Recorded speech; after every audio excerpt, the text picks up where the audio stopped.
Mukunda jewellers మొట్టమొదటి factory outlet ఇప్పుడు కూకట్పల్లి, కొత్తపేట్, సోమాజిగూడ మరియు ఖమ్మంలో. నమస్తే రమగారు. నమస్తే జయ. రమగారు, ఏదైనా మంచి ఇంట్రెస్టింగ్ స్టోరీ చెప్పుకుందామండి.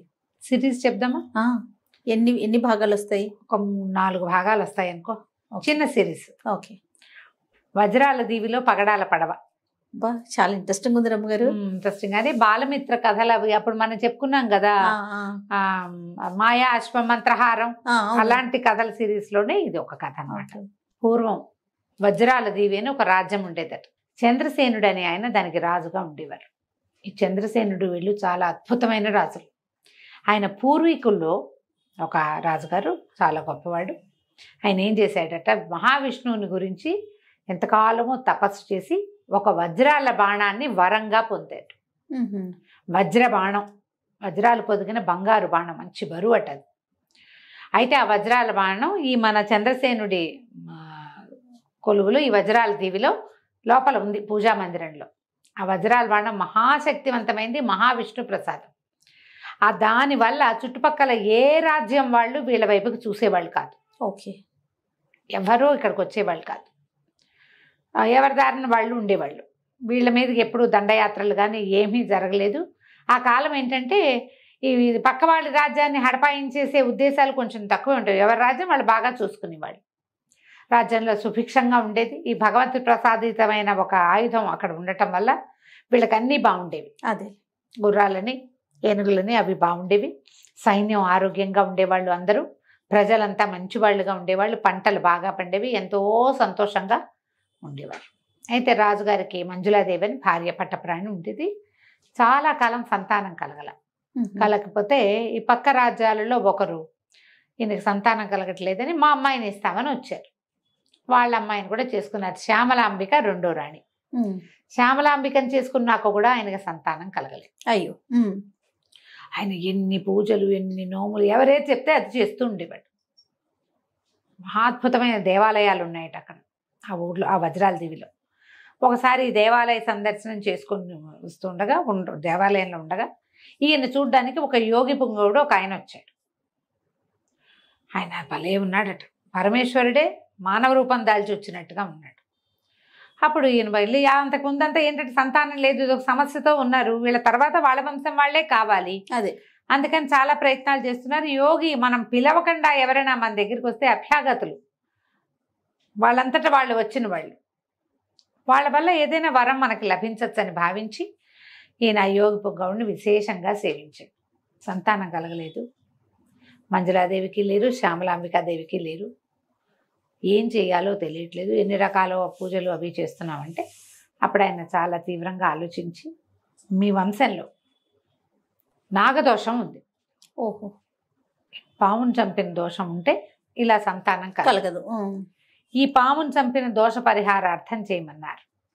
ఎట్లా చేయమన్నారు? పాడ్యం నుంచి మొదలుపెట్టి 15 రోజుల పాటు కటిక నేల మీద పడుకుని ఒక్కపూటే అన్నం తిని బ్రహ్మచర్యాన్ని అవలంబించి అక్కడి నుంచి పుట్టలో పాలు పోసి పౌర్ణమి నాడు విశేషంగా చెప్పారు. ఈయన వెంటనే పౌర్ణమి మళ్ళీ పాడ్యం కోసం చూసి నెల మధ్యలో చెప్పారు. ఆ యోగి వీళ్ళ దగ్గరే ఉన్నాడు. చాలా ఈగర్గా దానికోసం వెయిట్ చేసి పాడ్యం వచ్చాక అక్కడి నుంచి మొదలుపెట్టి ఈయన యోగి గారు చెప్పినటువంటి మొత్తం అంతా చేశాడు. చేసి పౌర్ణమి నాడు పుట్టలో పాలు పోసి దీక్షా విరమణ చేసుకున్నాడు. అప్పుడు మళ్ళీ వెళ్ళి రాణులతో సహా యోగి పాదాలు పట్టుకుని, అయ్యా మీరు చెప్పిన నాగదోష పరిహారం చేశాను, ఇంకా నాకు సంతానం కలుగుతుందంటారా? ఆయన నవ్వాడు. నాగదోషం పోవడానికి చెప్పే కానీ సంతానం అంత సులువుగా కలగదు రాజా. నీకు నీ సంతానం కలగాలంటే ఒక ప్రత్యేకమైన క్రియ చేయాలి, చాలా ప్రత్యేకమైనది. చేస్తావా అన్నాడు. చేస్తానంటే ఇక్కడికి 100 ఆమడల దూరంలో గంధమాదన పర్వతం ఉంది. 100 ఆమడలు అంటే అక్కడ దగ్గర దాపు కాదు, అది వెళ్ళాలి. ఆ గంధమాదన పర్వతం పక్కన అగాధమైన ఒక సరస్సు ఉంది. ఆ సరస్సులో ఒక పగడాల పడవ కనపడుతుంది. ఆ పగడాల పడవలో ఎక్కి వెళ్ళాలి. వెళ్తే అక్కడ ఒక దీవి, పగడాల దీవి. ఆ దీవిలో మహాకాళేశ్వర ఆలయం ఒకటి ఉంది. ఆ మహాకాళేశ్వర ఆలయంలో ఒక భైరవ విగ్రహం ఉంది.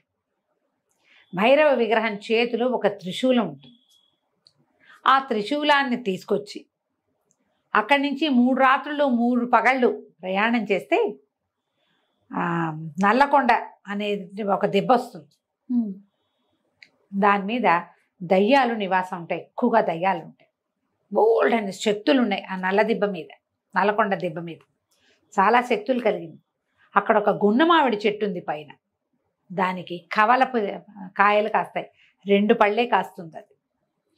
ఈ శూలం ఉన్నవాడే ఆ కాయలు కొయ్యగలడు. ఆ కాయలు గనక తీసుకొస్తే నీ భార్యలకి సంతానం కలుగుతుంది. అమ్మో, ఎంతుంది కదా. సరే, నేను ఆశ్చర్యపోయాడు, ప్రయత్నం చేస్తాను. 16 సంవత్సరాల తర్వాత మళ్ళీ వస్తాను నేను నీ సంతానాన్ని ఆశీర్వదించడానికి అని చెప్పి యోగి వెళ్ళిపోయాడు. ఎంత బాగా చెప్పాడు. అదే కదా, ముందు చెప్పిన 15 రోజులు పూజ చేయమంటే ఎవరైనా చేస్తారు, చేసేసాడు రాజు. రాజు తలుచుకుంటే దెబ్బల కోదమేముంది. అదే అక్కడి నుంచి ఇక ప్రచారం చేశారు, ప్రకటించారు. ఇలా వెళ్ళి ఈ జంట మామిడి పళ్ళని సాధించేవాడు ఎవడైనా ఉంటే గనక రండి అంటే ఎందరో మహావీరులు వచ్చారు. ఎవరు తిరిగి రాల. రోజులు గడిచిపోయినాయి. ఈయన వెళ్ళడా? ఈయన వెళ్ళు, ఎవరైనా తెచ్చి పెట్టాలి అవి. ఓకే, ఈయన్ని వెళ్ళమనలా, తెస్తే చాలు, తెప్పించుకోమన్నాడు. సరే, నెలలు గడిచాయి, ఏడాది దగ్గర అయిపోతుంది. ఇప్పుడు సంతానం నాగదోషం ఉండి ఈ పండ్లు తెప్పిస్తే పిల్లలు పుట్టరు. నాగదోష పరిహారం ఇది కాబట్టి పళ్ళు తెస్తే పిల్లలు పుడతారు.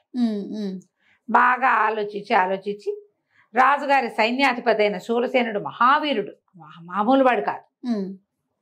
శూరసేనుడు నేను వెళ్ళి తెస్తానన్నాడు. సరే చూద్దాం అనుకున్నారు. శూరసేనుడు 3 నెలల గడువు, 3 నెలల లోపల రాగలిగితే వచ్చినట్టు.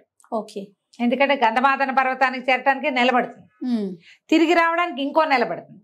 మధ్యలో వ్యవహారం పగడాలు పడవ అది ఇది అంటే వాటన్నిటికీ టైం పట్టదు. 3 నెలలు చూడండి అని చెప్పాడు. శూరసేనుడు బయలుదేరాడు. ఓకే, నెల రోజులకి గంధమాదన పర్వతం పక్కనున్న అగాధమైన సరస్సు దగ్గరికి చేరాడు. తినక ఏదో దొరికింది తిని అన్ని రకాల అవకాశాలని ప్రయత్నం చేసుకుంటూ సరస్సు దగ్గర చేరాడు. ఇంతకుముందు వచ్చిన వాళ్ళు ఎవరు సరస్సు దాకా చేరారో లేదో ఎవరికి తెలియదు. మధ్యలోనే పోయారో ఏమైపోయారు. అక్కడి నుంచి ఆ సరస్సు దగ్గర నిలబడితే ఒక పగడపు కాంతిలో మెరిసిపోతున్న పడవ అక్కడ కనపడుతోంది. ఆ పడవ ఎట్టా వస్తుంది, అందులో మనిషి ఎవడూ లేడు. తన దాకా రావద్దు, రావాలిగా. చూస్తూ ఉండిపోయాడు, ఏం చేయాలో తెలియలే. యోగి ఏం చెప్పాడంటే ధైర్యే సాహసే లక్ష్మి. ధైర్యం ఉన్నవాడు వెళ్ళగలుగుతాడు. ఓహో, ధైర్యం ఉన్నవాడు ఏం చేస్తాడు, ఇది మన వల్ల అవుతుంది ఏమవుతుంది అనుకోడు, ప్రయత్నిస్తాడు, ట్రై చేస్తాడు కదా. చూస్తుంటే ఆయనకి ఒక స్వరూపం, ఒక స్త్రీ స్వరూపం, ఒక ఆవిడ అక్కడక్కడ కనపడింది. ఈయన ఏం చేశాడు అని పిలిచి దగ్గరకు వచ్చి ఈ పడవలో ఎట్లా ఎక్కాలని అడిగాడు. ఆవిడేమంది, ధైర్యంగా ఎక్కాలి అని. ఆయనకంటే అమ్మ యోగి ఆదేశం కూడా అదే. ఆ పడవ ఏ రకంగా వస్తుందో తెలియటం లేదు, ఎవ్వరు నరమానవుడు అన్నవాడు లేడు, నువ్వు కనపడ్డావంటే. ఆవిడేమంది, ధైర్యంతో ఆలోచించు, ఏదైనా తట్టుతుందేమో నీకు అని చెప్పి, నేను ఒక గంధర్వ కాంతని ఈ నదిలో తిరుగుతూ ఉంటాను, నేను నీకే సహాయము చేయలేను, ధైర్యంతో ఆలోచించు, పని చేయాలన్న ఉద్దేశంతో ఆలోచించు, తట్టుతుంది అని చెప్పి వెళ్ళిపోయింది. ఆలోచిస్తుంటే తడుతుంది అనాలి, తట్టుతుంది అందేమిటి, తట్టు అనేది వినపడింది. ఏం చేశాడు అని చప్పట్లు కొట్టాడు. కొట్టేసరికి రయ్యమని దూసుకొచ్చేసింది పడవ. ఒక్కటే పరుగుతో వచ్చేసరికల్లా తెలిసింది. ఓకే, కూర్చున్నాడు. పెద్ద పెద్ద పగడాలతోటి వరుసగా పేర్చబడి నిర్మించబడింది అది. లోపల ఒక బంగారపు సింహాసనం ఉంది. అందులోకి ఎక్కితే ఎవ్వరు లేరు, సరస్సు ప్రశాంతంగా ఉంది. ఎక్కి కూర్చున్నాడు. ఏం చెప్పాలి, ఏం చెయ్యాలి, దాంట్లో సాధనాలు ఏం లేవు. దండం పెట్టుకున్నాడు, నమస్కారం చేసుకుని పగడాల దేవికి వెళ్ళాలి. ఆనంగానే ఒకటే రయ్యమని వెళ్ళిపోయింది. అక్కడ దాకా వెళ్ళిపోయింది. దిగితే ఉంది పెద్ద దేవి, ఎక్కడ నరమానవుడు లేడు, ఖాళీగా. పైకెక్కాడు. నడవటం మొదలుపెట్టాడు. నడవగా నడవగా నడవగా నడవగా నడవగా తిరగ్గా పెద్ద దేవాలయము, దాని ముందు సరస్సు కనపడింది. పురాతనమైన దేవాలయం. లోపలికి వెళ్ళాడు. లోపలికి వెళ్తే ఒక పక్కన శివలింగం కనపడింది. కాసిన సరస్సులో నుంచి నీళ్లు తీసుకెళ్ళి శివలింగం మీద పోసి దండం పెట్టుకున్నాడు. రెండో పక్కన బ్రహ్మాండమైన భైరవుడి విగ్రహం ఉంది. ఎంత పెద్ద విగ్రహం! శూలం పట్టుకుని ఉన్నాడు. మనకేం కావాలి? భైరవుడి చేతిలో శూలం. ఈ శూలం ఎలా వస్తుంది? ఎంత ప్రయత్నించాడు. సరే అట్లా కాదు, భైరవ ఆరాధన చేద్దామని ఆ ప్రాంతాల్లో వాళ్ళకి అందరికీ భైరవ మంత్రం ఉంది. భైరవుడు, కాలభైరవుడు, తర్వాత ఏమో వీరభద్రుడు, ఈ మంత్రాలు ఇట్లా సైన్యాధిపతులుగా వాళ్ళుగా ఉన్న వాళ్ళకు ఉంటాయి. యుద్ధ విద్యలు నేర్చుకునే వాళ్ళకి భైరవ సహాయం కావాలి యుద్ధాల్లో. అదే ఆయన కూర్చుని 3 రోజుల పాటు భైరవ జపం చేసుకున్నాడు. ఆ దీవిలో ఏవో పళ్ళో గిల్లో ఉన్నాయి. ఆ సరస్సులో నీళ్ళు తాగాడు, పళ్ళు తిన్నాడు, ఎక్కడ కూర్చున్నాడు. 3 రోజులు చేసిన భైరవుడు కళ్ళు తెరవల. అలాగే ఉంది విగ్రహం. ఏం చెయ్యాలో తెలియలే. అప్పుడు అతనికి ఏమనిపించింది? పడవ రానప్పుడు ఆవిడ తట్టు అంది. తట్టేం కదా, తడితే వస్తుందేమో అనుకున్నాడు. భైరవుడు ఎదురుగుండా నిలబడి ఏం చేశాడు? చేతులు తట్టాడు. తట్టంగానే ఇట్లా ఉన్న భైరవుడి విగ్రహం నిప్పులు కక్కుతూ కళ్ళు తెరిచేసింది. ఎర్రగా ఉన్నాయి కళ్ళు.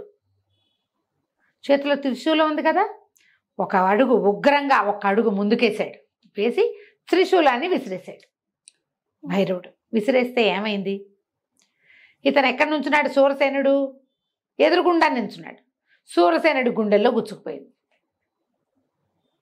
పెద్ద పొలికి ఎక్కబెట్టి పడిపోయాడు. అయ్యో, అయిపోయింది. ఇంత ప్రయత్నం చేసి వచ్చిన సూరసేనుడు భైరవుడు ఎదురుగుండా నుంచోకుండా పక్కన నుంచుని ఉంటే ఏమయ్యేది? ఈ భైరవుడికి ఆపోజిట్లో బయట పెద్ద జమి చెట్టు ఉంది. ఈ త్రిశూలం వెళ్ళి జమి చెట్లో గుచ్చుకునేది. అతను తీసుకునే పని. కానీ ఇతను పొరపాటు ఏం చేశాడు? ఎదురుగుండా నుంచున్నాడు. భైరవ మంత్రంతో భైరవుడు లేవడానికి సిద్ధంగా ఉన్నాడు. అడగటమే ఆలస్యం. ఆ పక్కన నుంచి ఉంటుంటే వచ్చేసేది. అయ్యో, గుండెల్లో గుచ్చుపోయింది. ఇంకేముంది? చచ్చి పడిపోయాడు. కథ అయిపోయింది. ఇక 2 నెలలు గడిచినాయి. ఇతను రాలా. సూరసేనుడు రాలేదు. ఎక్కడ రాలిపోయాడో తెలియలా. ఏం జరిగిందో వాళ్ళకి తెలియదుగా. ఈ కథ అంతా మనం చెప్పుకుంటున్నాం, రాజుకు తెలియదు కదా. చంద్రసేనుడికి ఇందులో ఇసుమంత కూడా తెలియదు. ఆయన చాలా దిగులు పడిపోయాడు. ఏం చేయాలో తెలియలే.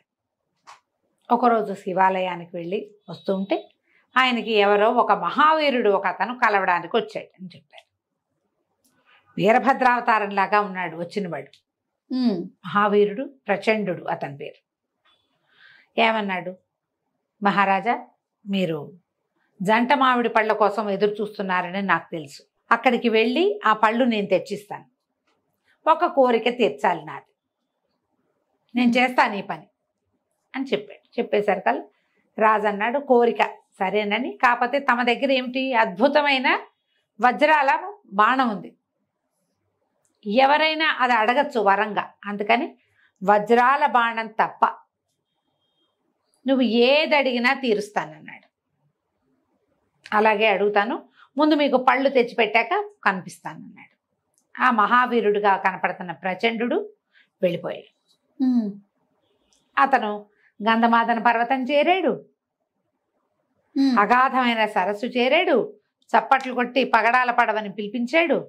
అందులో ఎక్కాడు. పగడాల దీవి చేరాడు. దీవిలోకి చేరాడు. చేరి మహాకాళేశ్వర ఆలయానికి వెళ్ళాడు. వెళ్ళాకేముంది? ఈయనేమి భైరవుడిని ప్రసన్నం చేసుకోకర్లా. త్రిశూలం సిద్ధంగా ఉంది అక్కడ, రెడీగా ఉంది కదా. అయ్యో, పక్కపక్క నవ్వుతూ ఆ సూరసేనుడి శరీరంలో గుచ్చుకుని ఉన్న త్రిశూలాన్ని పైకి లాక్కుని బయలుదేరాడు. బయలుదేరి ఇక వెళ్ళడం మొదలుపెట్టాడు. ఆ దిబ్బ దగ్గరికి బయలుదేరాడు. సూరసేనుడు చనిపోయి ఉన్న అతని శరీరంలో నుంచి శూలాన్ని తీసుకుని బయలుదేరాడు. నల్ల దిబ్బ, నల్లకొండ చెట్టు దగ్గరికి వెళ్ళాలా? వెళ్ళాలి. నల్లకొండ దిబ్బలో ఆ కొండ మీద ఒక గుణమావిడి చెట్టు ఉంది, దానికి 2 పళ్ళు ఉంటాయి. ఓకే. అవి పట్టుకురావాలి. ఇది పూర్తిగా దయ్యాలతోటి నిండి ఉండే కొండ. ఆ పిశాచాలన్నీ కూడా ఆ జంట మామిడి పళ్ళు విపరీతమైన మంత్రశక్తిని పెంచేవి. ఓకే. ఆ కాయల కోసం ప్రయత్నం చేస్తాయి. ఆ కాయల కోసం ఎవరైనా వస్తే వాళ్ళని పీక్కు తింటాయి. ఇతను ఆ దారిలో వెళ్ళడం మొదలుపెట్టాడు. ఓకే. ఎప్పుడైతే అతను ఆ కొండని సమీపించాడో అదృశ్య రూపంలో ఉన్న భేతాళుడు వచ్చేసాడు. ప్రచండ ఆగు, ఎక్కడికి అంటే నేను మామిడి పళ్ళ కోసం వచ్చానన్నాడు. వచ్చానంటే ఏమన్నాడు, నువ్వు ఏదైనా బలిస్తే గాని నిన్ను కొండెక్కనివ్వను. అద్భుతమైన బలి ఇవ్వమంటే ఎడం చేయి నరుక్కున్నట్ట ప్రచండు. ఎడం చేయి నరుక్కుంటే భేతాళుడు సంతోషించి ఏమన్నాడు, ఇదిగో నీ చేయి తీసుకో, కానీ నువ్వు మానవుడు అన్నవాడు చేయకూడని పని చేస్తున్నావు. ఈయనకు కావాల్సింది ఒట్టి మామిడి పళ్ళు కాదు, ఈ మామిడి పళ్ళు అక్కడి నుంచి ఇంకోటి ఏమిటో తెచ్చుకోవడానికి. లేకపోతే పనిమాల వీళ్ళకి సహాయం చేస్తానని ఎందుకు వచ్చాడు? అతనికి అడిగాడు కదా రాజుని, నీకు నేను తెచ్చిపెట్టాను మామిడి పళ్ళు, మీకు సంతానం కలుగుతుంది, నా కోరిక తీర్చమన్నాడు. సాధారణ మానవుడైన రాజు దగ్గర ఏముంది, 2 భార్యలు, ఇప్పుడు రేపు పుట్టబోయే పిల్లలు తప్పిస్తే ఏమీ లేదు ప్రత్యేకం, ఓ రాజ్యం తప్ప. అతని దగ్గర ఉన్న ప్రత్యేకం ఏమిటి, మహావిష్ణు ప్రసాదమైన వజ్రాల బాణం ఉంది వాళ్ళ దగ్గర, రాజు దగ్గర. రాజు ఏమన్నాడు, వజ్రాల బాణం కాకుండా ఇంకోటి ఏదైనా అడగమన్నాడు. ఇంకేం లేదు అడగడానికి. రాజుకు తెలియలా ఇతని ఇంటెన్షన్, కానీ భేతాళుడికి శక్తులకి తెలుస్తుంది కదా వీడు ఏరే ఇంటెన్షన్ తో ఈ పని చేస్తున్నాడని. ఇతనిచ్చిన ప్రచండ బలితోటి సంతృప్తుడైన భేతాళుడు, నువ్వు చేస్తున్న పని చెయ్యి, కానీ ఇది చెయ్యకూడని పని, కానీ నువ్వు మహత్వాకాంక్షతోటి ఇంత మహత్తరమైన బలిచ్చాను కాబట్టి నేను నిన్ను ఇక్కడికి ఎలవ్ చేస్తున్నా. కాగల కార్యాల్లో నా సహాయం ఉంటుందని నమ్మద్దు నువ్వు. ఓకే. నువ్వు ఎప్పుడు నీకు ఏ శక్తి అడ్డం వచ్చినా నువ్వు ఇలా ప్రచండమైన బలి ఇచ్చి నీ పని చేసుకోవాల్సిందే అనేసరికి సరే ఆ కొండ మీదకి వెళ్ళాడు. చీకటి పడేసరికి మొత్తం దయ్యాలతో నిండిపోతుందట. అది ఆ కొండంతా, అవన్నీ ఇతని మీదకి వచ్చేస్తూ ఉంటాయి. కాకపోతే ఈ భేతాళుడు ఇతని దీంట్లో ఉన్నాడు కదా, ఇతను ఆ జంట మామిడి పళ్ళని ఒకే దెబ్బకి పట్టేశాడు. ఓకే. కోసేసాడు కాయలు. ఆ 2 కాయలు పుచ్చుకుని వెనక్కి వచ్చాడు. ఓకే. శూరసేనుడు చనిపోయిన సంగతి తెలిసిపోయింది వీళ్ళకి. తిరిగి వచ్చి రాజుకి అప్పచెప్పాడు. అప్పచెప్పి నీ భార్యలిద్దరికీ చెరొక పండు తినిపించు, సంతానం కలుగుతుంది. నీ సంతానం కలిగాక 6 ఏళ్లకి నేను మళ్ళీ వస్తాను. 6 ఏళ్లకి నా కోరిక ఏంటంటే నీకు ఒక కుమారుడు కలుగుతాడు. అతను వజ్రాల బాణాన్ని వేయటం చూడాలి. నేను వజ్రాల బాణం ఉంది కదా నీ దగ్గర, నాకు అక్కర్లా, అది ఇవ్వమని కోరట్లా. కుమారుడు సంధించి వెయ్యాలి. ఆ సంధించి వేసినప్పుడు చూడాలి నేను, అది నా కోరిక. చిన్న కోరికే కదా, అంతేగా. ఈ మన రాజగురు అన్నాడు, ఏమిటి ఇతని ధోరణి ఒక రకంగా ఉంది, ఇంత మహత్కార్యం సాధించాడు. మహావీరుడైన శూరసేనుడు ఎక్కడ రాలిపోయాడో, ఎంతమందో చచ్చిపోయారు, ఇతను ఇది తీసుకొచ్చాడంటే బాణం వేయటం చూడటం ఏమిటి, రాకుమారుడే వేయాలంటమేంటి, అదోసారి చూపించండి నేను చూస్తా అని చూసి వెళ్ళిపోవచ్చు. అలా అంటల్లా ఏదో లొసుగుంది ఇందులో. రాజుగారు మీరు అదేం ఆలోచించకండి, ఇంకా సమయం ఉంది కదా అన్నాడు. సరేనన్నారు. వెళ్ళిపోయాడు ప్రచండు. 6 ఏళ్లకి మళ్ళీ వస్తాను అని.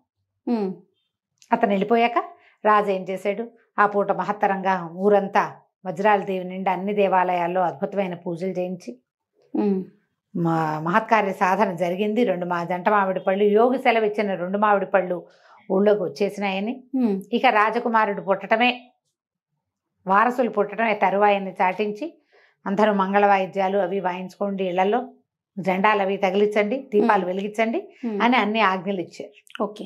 సాయంకాలానికి దేవాలయాల్లో పూజలు అభిషేకాలు అన్నీ అయ్యాక రాజే స్వయంగా 2 రాణులకి చెరొక మామిడి పండు కోసి పెట్టాడు. అక్కడి నుంచి ఏం చేశారు, 2 మామిడి పళ్ళకి చెక్కులు తీశారు. ఆ 2 చెక్కులు, 2 టెంకలు, పంచకళ్యాణి గుర్రం ఒకటి ఉంది ఆయనకి, గుర్రానికి స్వయంగా తినిపించాడు రాజు.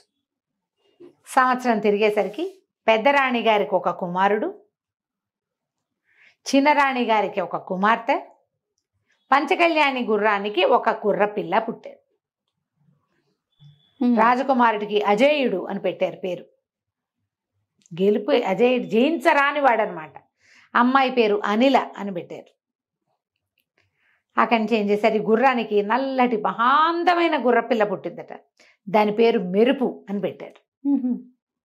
పిల్లలు పెరిగారు కొస్తా. మెరుపు బ్రహ్మాండంగా దూకేసేది, ఎగిరేసేది, పెరగటం మొదలుపెట్టింది. అది కూడా కుమారుడు కుమార్తెలతో పాటు యువరాణి యువరాజుతో పాటు అశ్వాన్ని కూడా పెంచారు. బ్రహ్మాండంగా జరిగినాయి. 5 సంవత్సరాలు నిండినాయి పిల్లలకి. అక్షరాభ్యాసం మొదలుపెట్టారు. అక్షరాభ్యాస వేడుకలో ఉన్నట్టుండి ఉరుములా పడ్డాడు ప్రచండు. వచ్చేసేసరికి సరే అప్పటికి 6 సంవత్సరాలు అయినాయి. ఏడాదికి ఒక ప్రెగ్నెన్సీ ఏడాది సరిపోతుంది కదా. ఆ పిల్లలకి 5 ఏళ్ళు నిండేసరికి అక్షరాభ్యాసం చేస్తున్నారు. వచ్చి రాజా నా కోరిక తీర్చమన్నాడు. తీర్చమంటే పిల్లాడు అంతున్నాడు. 5 ఏళ్ళ వాడు ఎంత ఉంటాడు, చంటాడు ఇంత ఎత్తే ఉంటాడు. రాజు మంత్రి అందరు సంప్రదించుకుని, అయ్యా వజ్రాల బాణం మహాబరువు, పిల్లవాడికి ఇప్పుడే అక్షరాలు రాయిస్తున్నాం. రాకుమారుడు యువరాజుకి ఇప్పుడే ఇంకా ధనుస్సు పట్టించల. నువ్వేమన్నావు, సంధించి ఆకాశంలో బాణం వేస్తూ చూస్తానన్నావు. ఈవిడ ఎక్కడ సంధిస్తాడు, ఆ బాణం కూడా ఎత్తలేడు పిల్లవాడు. కాబట్టి 12వ ఏట మళ్ళీ 6 ఏళ్ళకి రా. అప్పటికి పిల్లాడు కొంచెం గడిగడతాడు. ఈ 6 ఏళ్లలో ధనుర్బాణాలు సాధించడం అవి నేర్చుకుంటాడు. ఒక రవ ఎదుగుతాడు. ఆ బాణాన్ని మోయగలడు, ధనుసును మోయగలడు. ఇప్పుడు చంటాడు కదా అన్నారు. పిల్లల్ని ఆశీర్వదించి ప్రచండు వెళ్ళిపోయాడు. అబ్బో ఒప్పుకున్నాడు. మరి ఒప్పుకోక బాణం ఎట్టపుచ్చుకుంటాడు. చంటి పిల్లాడు చిన్నాడు, 5 ఏళ్ల వాడేం చేస్తాడు. ఓకే. ఇంకో 6 సంవత్సరాలు గడిచి రాకుమారుడికి 11 నుండి 12వ ఏడు వచ్చింది. 12వ ఏడు వచ్చేసరికి ఈ 6 ఏళ్లలో పిల్లాడు ధనుర్బాణాలు సంధించడం, కత్తిడాలు తిప్పడం, అక్కడి నుంచి ఇంకొకటి ఏంటంటే కుస్తీ పట్లు అవి నేర్చుకున్నాడు. బాగా నేర్చుకున్నాడు. అయితే ఈ 12వ పుట్టినరోజుకి బ్రహ్మాండంగా పెద్ద సభ చేశారు. రకరకాల పోటీలు, యుద్ధ విద్యల్లో పోటీలు పెట్టారు. ముందు కుస్తీ పోటీలు పెట్టారు. కుస్తీ పోటీలు పెడితే ఆ కుస్తీ పోటీల్లో మహావీరుడైన పద్మనందుడని ఒక మంచి బలశాలి ఉన్నాడు వాళ్ళ దేశంలో. రాకుమారుడు సన్నగా పెరిగాడు. 12 ఏళ్ల పిల్లాడికి వస్తా పుష్టిగా ఉన్నాడు. ఈ మొత్తం సాములో పద్మనందుడే గెలిచాడు. రాకుమారుడు ఎంతో సంతోషించాడు. ఓకే, బలశాలి ఉన్నాడు మనకి, నేను ఓడిపోయానని దిగులు లేదు. పార్టిసిపేషనే ఇంపార్టెంట్. ఈ రోజుల్లో పిల్లలకి అదొకటి చెప్పాలి కదా, ఫస్ట్ వచ్చింది లాస్ట్ వచ్చింది ఆలోచించకూడదు. అవును, నువ్వు పార్టిసిపేట్ చేయటం, ఎట్మోస్ట్ పోటీ ఇవ్వటం, మనం ఎంత ఇవ్వగలమో అంత పోటీ ఇవ్వటం. గెలిస్తే గెలిచాం, లేదు జయాపజయాలు దైవాధీనాలు, పిల్లలకి అది నేర్పాలి. రాకుమారుడు అది మంచిగా నేర్చుకున్నాడు. తర్వాత అభినవ కిరీటి బిరుదం ఇచ్చినటువంటి ఒక మంచి బాణాలు వేసేవాడు ఒకడు, కత్తి అతనితోటి.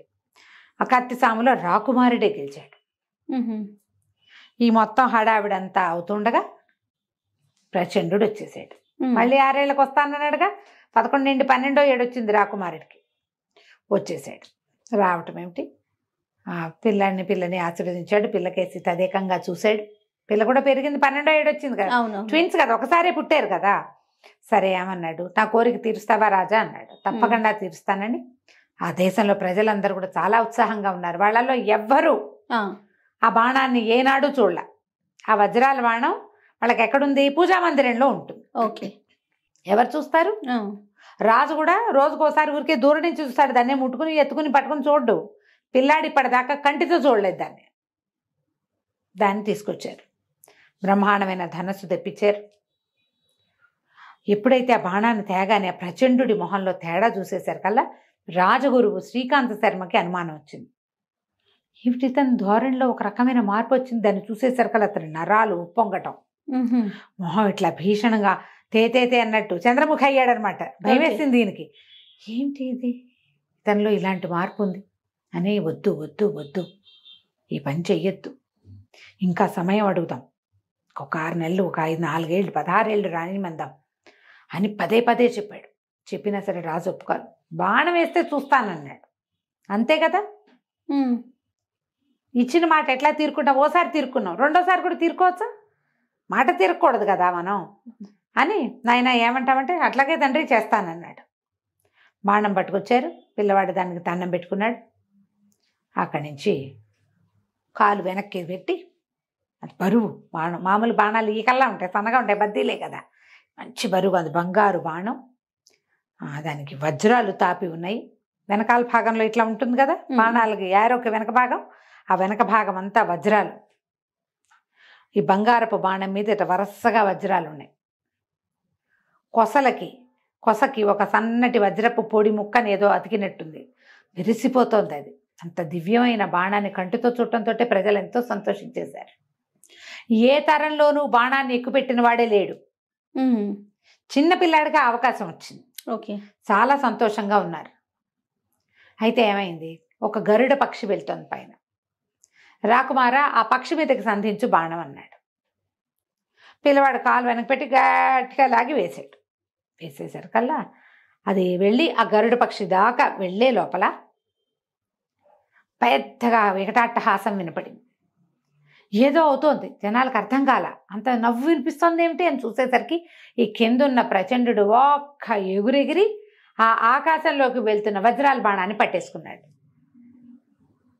పట్టేసుకునేసరికి అతని ఇంటెన్షన్ వీళ్ళకి అతనిలో కనపడిన ఉద్రేకము, అతని వికృత రూపము, ఆ నవ్వు చూసేసరికల్లా రాకుమారుడు ఏం చేశాడు, రయ్యమని బాణం వేసేసాడు. రెండో బాణం వేసాడు. బాణం తీసి వేసేసరికల్లా అరికాల్లో గుచ్చుకుని దులిపేశాడు బాణాన్ని. వాడు బాణమే నా ఆయుధం, నేను తీసుకెళ్ళిపోతున్నాను అన్నాడు. అనేసరికి ప్రజలంతా హాహాకారాలు చేశారు. రాజుగారు లబోదిపోమన్నాడు. పిల్లాడు ఇంకో బాణం వేశాడు, అర్ధచంద్రాకార బాణం వేసి కొట్టేశాడు. డొక్కలో దిగింది. ఆకాశం నుంచి నెత్తురు కురిసిందిట కిందకి. మరి డొక్కల్లో బాణం దిగితే ఏమవుతుంది? ఆ బాణం తిప్పి విరిచి వెనక్కి విసిరేసి, రాజా, ఈ బాణం కోసమే అంత ప్రయత్నం చేసి నీకు సంతానం కలిగేలాగా చేశాను. దీన్ని వెనక్కి ఇచ్చే ఉద్దేశం లేదు నాకు. నువ్వు బాణం కాకుండా, నేను బాణమే అడగాలనుకున్నా, నువ్వు బాణం కాకుండా ఏదైనా అడగమన్నావు. అందుకని సంధించే ఏర్పాటు చేశాను. ఇప్పుడు ఇది నువ్వు ఇచ్చినట్టు కాదు, నేను తీసుకున్నట్టు కాదు.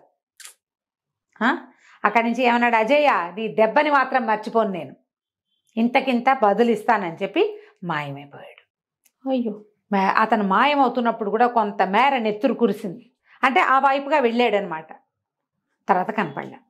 ప్రజలు ఆకారాలు చేశారు, కొంతమంది ఏడ్చారు, కొంతమంది అది చూసిన దానికి ఆప్టింగ్స్ చేసుకున్నారు. నెత్తురు కక్కుకున్న వాళ్ళు కొంతమంది. రాణిగారులు ఇద్దరు నెత్తి మీద చేతులు పెట్టి కూర్చున్నారు. బాణం పోయింది, ఇంకేముంది. శ్రీకాంత్ శర్మ, అయ్యో నేను చెప్పాను కదా, ఇంత పని చేసేసాం మనం అన్నాడు. అక్కడి నుంచి హుటాహుటిన ప్రజలందరినీ ఇళ్ళకి పంపేశారు. వీళ్ళు మీటింగ్ పెట్టుకుని అజేయుడి మీదకి వస్తాడు ఖచ్చితంగా, కాబట్టి అజేయుడిని ఇంకా కనపడనివ్వకూడదు అని చెప్పి ముందు గెలిచిన వాడు ఓడిపోయిన వాడు ఇద్దరు వీరున్నారు. మహాపద్మనందుడు ఒకడు, తర్వాత అభినవ్ కిరీటి బిరుదం ఉన్నటువంటి ధనుర్ధారి ఒకడు, అభినవ్ గుప్తుడు ఏదో అతని పేరు. వీళ్ళిద్దరిని పిలవండి, వీళ్ళు రాకుమారుడితో పాటు ఉంటారు. మెరుపును కూడా పంపించేసేయండి. రాకుమార్తె బిళ్ళే మన అంతఃపురంలో ఉంటుంది. రాకుమారుడు విద్యలు నేర్చుకుంటాడు. వీడిని ఎదుర్కోవాలంటే మరిన్ని విద్యలు కావాలిగా, ఎన్నో విద్యలు కావాలంటే ఖచ్చితంగా మనం పిల్లవాడిని కాపాడాలి అని చెప్పి వెంటనే మన సైనిక బలం ఎంత ఉంది, ఎవరెవరు ఎంత ఉన్నారు, ఎప్పుడైతే ఈ బాణం బయటికి వెళ్ళిపోయింది అన్న మాట తెలుస్తుందో శత్రువులు వచ్చేస్తారు మన మీదకి. వాళ్ళు రాకుండా మొత్తం కట్టడి చేసుకున్నారు. అన్ని వైపులా వాళ్ళ పరిధులన్నీ జాగ్రత్త చేసుకున్నారు. మరి జాగ్రత్త పడాలి కదా, దాన్ని ఏమంటారు, సీమాంతంలో వీళ్ళ సరిహద్దుల దగ్గర అక్కడ బలం పెంచారు. అక్కడి నుంచి కోట గోడలు ఎక్కడెక్కడ సరిగ్గా లేవో అవన్నీ రిపేర్లు చేసుకున్నారు. ఈ కత్తి సాము, ధనుర్బాణాలతో యుద్ధం చేసేవాడు అదే ధానుష్కుడు, తర్వాత కొంతమంది కుస్తీ పట్ల వాళ్ళు, ఒక 3-4 అద్భుతమైన గురువుల్ని పెద్ద పెద్ద జీతాలతోటి రాకుమారుడితో పాటు ఒక ప్రత్యేకమైన దుర్గానికి తరలించేశారు. కుమారుడు ఎక్కడున్నాడో ఎవరికీ తెలియదు. వాళ్ళతో పాటు శ్రీకాంత్ శర్మ గారు కూడా వెళ్ళిపోయాడు, రాజగురువు కూడా వెళ్ళిపోయాడు. ఓకే. పిల్లడితో పాటే ఉండడానికి. రాకుమార్తెని ఇక్కడే ఉంచుకున్నారు. 4 సంవత్సరాలు గడిచాయి. రాకుమార్తె చక్కగా 64 విద్యలు నేర్చుకుంది, అన్నీ చదువుకుంది చక్కగా. మెరుపు కూడా చాలా బ్రహ్మాండంగా తయారైంది. 16 ఏళ్ళు వచ్చినాయి మెరుపుకు కూడా. చాలా బలమైన గుర్రం అది. ఇక్కడ కాదు, మబ్బుల్లో కూడా ప్రయాణించగలిగే శక్తి ఉంది దానికి. ఓహో. ఎక్కడికైనా ఎక్కేస్తుంది, ఏ కొండైనా ఎక్కేస్తుంది, ఏ కొండ మించైనా దూకేస్తుంది. ఇక రాకుమారుడిని తెచ్చి యువరాజు పట్టాభిషేకం చేసుకోవటమే. 16 సంవత్సరాలు గడిచేసరికి 16 ఏళ్లకు వస్తానని చెప్పాడు. మొట్టమొదట వీళ్ళకి సంతానం కలగడానికి ఉపదేశించిన యోగి ఆయన వచ్చాడు. వీళ్ళు దేవాలయంలో పూజలు జరిపించుకుంటుండగా సైనికుడు ఒకడు వచ్చి, యోగి ఒక ఆయన వచ్చారు, ఇంతకుముందు మనకి వచ్చిన యోగిలాగానే కనపడుతున్నారంటే హుటాహుటిన రాజు కుటుంబం అంతా పరిగెత్తుకుంటూ వెళ్ళింది ఆయన చూడడానికి. ఆయన కుటుంబం అందరినీ పిలిచి యువరాజును కూడా పిలిపించి ఆశీర్వాదాలు అందుకున్నారు. జరిగిందంతా చెప్పారు. ఎట్లా ఎట్లా జరిగింది, సూరసేనుడు మరణించాడు, ప్రచండు అనే మహావీరుడు ఒక అతను వచ్చి తెచ్చిపెట్టాడు, ఏం జరిగిందో మాకు తెలీదు, ఎట్లా వెళ్ళాడో కూడా తెలీదు, ఇట్లా సంతానం కలిగింది. 5వ ఏటొచ్చాడు, మళ్ళీ 11వ ఏటొచ్చి బాణం పట్టుకెళ్ళిపోయాడు. అజేయుడిని గుర్తుపెట్టుకుని ఇంతకింత పగ తీర్చుకుంటాను అన్నాడు కాబట్టి మేము పిల్లవాడిని దాచిపెట్టాము అంటే అప్పుడు ఆయన సరే చాలా ఆశీర్వదించి అజేయుడు నిజంగానే అజేయుడు, మీకేం భయం లేదు అని చెప్పి పిల్లవాడికి మెళ్ళో ఒక మంత్రాల మాల ఒకటి వేశారు. ఇది నిన్ను అదృశ్యుణ్ణి చేస్తుంది. ఓహో. ఎప్పుడు కావాలంటే అప్పుడు దీని మాలని పట్టుకుని అదృశ్యం అవ్వాలి అని కోరుకుంటే నువ్వు అదృశ్యం అయిపోతావు దీంతో, ఇది నీకు నా బహుమతి అని ఒక చెక్క పావు కోళ్ళు ఇచ్చాడు. ఎక్కడికి కావాలంటే అక్కడికి తీసుకెళ్తాయి ఇవి నేను. ఓకే. ఈ పావు కోళ్ళు ఉంచుకో నీ దగ్గర, నువ్వు వెళ్ళి వజ్రాల బాణాన్ని సాధించాలి. ఓకే.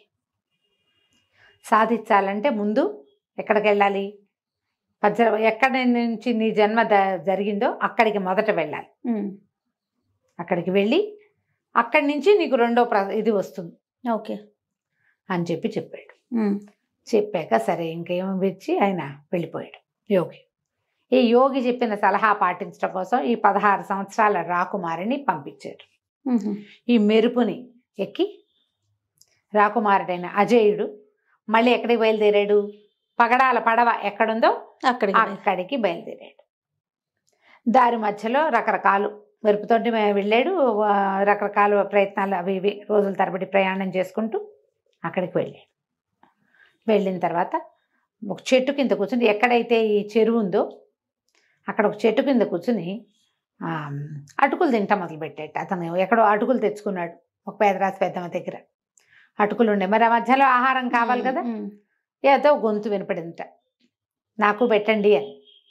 పెట్టండి అంటే ఎవరికి పెట్టాలి వెతికాడు అటు ఇటు, చీమలు దోమలు ఏమీ కనిపించట్లా. ఇంతలో ఒక గాజులున్న ఒక చెయ్యి మాత్రం ఇట్లా కనపడింది. కనపడితే ఇతను ఏం చేశాడు, ఇక సంచిలోంచి ఆ గుడ్డ సంచిలోంచి అటుకులు తీసి చేతిలో పోసాడు. అటుకులు చెయ్యి మాయమైంది, మళ్ళీ చెయ్యి తప్పింది. తన దగ్గరున్న అటుకులన్నీ దానికి పెట్టేశాడు.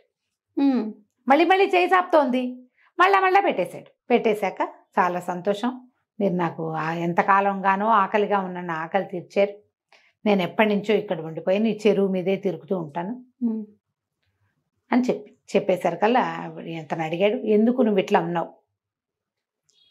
నువ్వు ఇదివరకు ఎవరికైనా కనపడ్డావా అంటే ఇదివరకు నేను కనిపించా, ఇట్లాగే అదృశ్య రూపంతో ఒక గాలి రూపంతో కనిపించా, ఒక మహావీరుడికి పగడాల పడవలో వెళ్ళటం చెప్పాను, మళ్ళీ నువ్వు కనిపించావు, మధ్యలో వాడు వచ్చిన వాడు నేను చూడలేదు, వాడి దారిని వాడు పోయి ఉంటాడు బహుశా.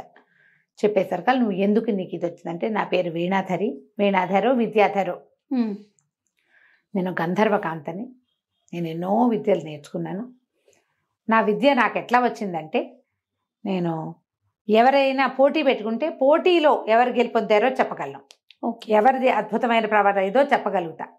దాంతో క్రమంగా నాకు శత్రువులు పెరిగారు, వాళ్ళు డ్యాన్స్ కంటే వీళ్ళు డ్యాన్స్ బాగుందంటే ఓడిపోయిన వాళ్ళకి మంటగా ఉంటుంది, అదేగా ముందే చెప్తే. ఇలా ఈ హడావిడిలో చాలామంది నాకు శత్రువులు పెరిగిపోయారు ఈ ప్రోగ్రామ్స్ వల్ల. ఒకసారి ఒక పోటీ జరిగినప్పుడు నేను ఇచ్చిన తీర్పు నచ్చక వాళ్ళు నా వెంటపడ్డారు. నేను అది తప్పించుకోవడానికి ఈ యక్షుల పర్వతం దగ్గర ఉన్నటువంటి దూర్వాస మహాముని మందిరం కదా ఏమంటారు దాని పర్ణశాలలోకి వెళ్ళిపోయాను. ఆయన కుటీరం అక్కడ ఉంది, ఆయన అక్కడ తపస్సు చేసుకుంటున్నారు. అదృశ్య రూపంతో లోపలికి వెళ్ళిపోయాక వాళ్ళందరూ అవతలకి వెళ్ళాక, శత్రువులు అవతలకి వెళ్ళిపోయాక నేను మళ్ళీ వెనక్కి వస్తూ అదృశ్య రూపంలో వెనక్కి వచ్చేస్తూ ఆయన కమండలంలో పెట్టుకున్నటువంటి నీళ్ళని తన్నేశాను పొరపాటున. ఓహో.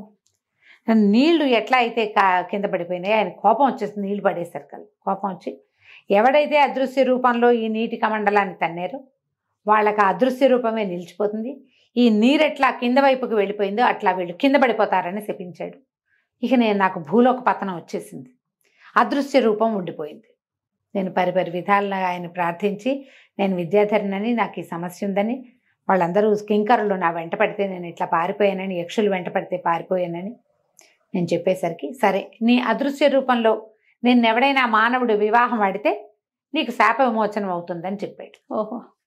ఎంతకాలం నుంచో నేను ఇక్కడ ఉన్నాను, ఎవరైనా నన్ను వివాహం చేసుకుంటే కానీ నాకు విముక్తి లేదు అనేసరికల్లా ఇతను అన్నాడు, నేను వివాహం చేసుకుంటాను నిన్ను. 16 ఏళ్ల వాడు. ఆ విద్యాధరి ఎన్నేళ్ళ నుంచి అక్కడ ఉందో. అదే. అయినా సరే యక్షులకి వాళ్ళకి వయసులు ఉండవు కదా, ఎంకగా అలాగే ఉంటారు వాళ్ళు. సరే ఇతను ఏమన్నాడు, పద మనం వెళ్దామని ఏం చేశాడు, వెళ్ళి ఆ చెరువు దగ్గర నిలబడ్డాడు. నిలబడి చేతులు తట్టాడు. తట్టేసరికల్లా పగడాల పడవ వచ్చేసరికి తనెక్కి అదృశ్య రూపంలో ఉన్న ఆ అమ్మాయిని కూడా ఎక్కమన్నాడు. ఎక్కమంటే ఎక్కాక తన మెళ్ళలో ఒక మాల ఉంది కదా, ఆ మాలను ముట్టుకుని నేను కూడా అదృశ్యం అయిపోవాలని కోరుకున్నాడు. అదృశ్యం అయిపోయాడు. ఆ అమ్మాయి మెళ్ళలో ఒక పువ్వుల మాల వేసి వివాహం చేసుకున్నాడు. ఓహో. మెరుపుతో సహా ఎక్కాడు. మెరుపును కూడా ఎక్కిచ్చాడు అందులోకి. మెరుపు ఉంది కదా తన దగ్గర గుర్రం.